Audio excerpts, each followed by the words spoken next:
يسبح لله ما في السماوات وما في الأرض الملك القدوس العزيز الحكيم هو الذي بعث في الأميين رسولا منهم يتلو عليهم آياته ويزكيهم ويعلمهم الكتاب والحكمة وإن كانوا من قبل لفي ضلال مبين وآخرين منهم لما يلحقوا بهم وهو العزيز الحكيم ذلك فضل الله يؤتيه من يشاء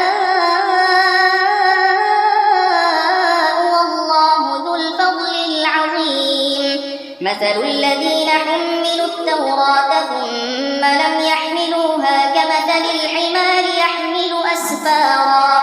بئس مثل القوم الذين كذبوا بآيات الله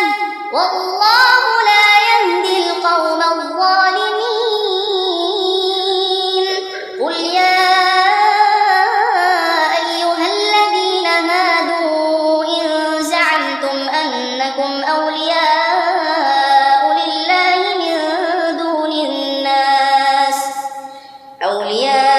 لله من دون الناس فتمنوا الموت إن كنتم صادقين ولا يتمنونه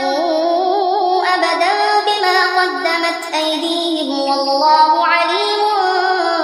بالظالمين قل إن الموت الذي تفرون منه فإنه ملاقيكم ثم تردون إلى عالم الغيب والشهادة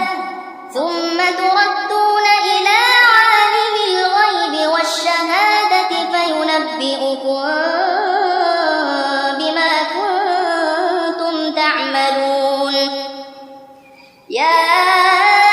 أيها الذين آمنوا إذا نودي للصلاة من يوم الجمعة فاسعوا إلى ذكر الله وذروا البيع ذلكم خير لكم إن كنتم تعلمون فإذا قضيت الصلاة فانتشروا في الأرض وابتغوا من فضل الله واذكروا الله كثيرا لعلكم تفلحون وإذا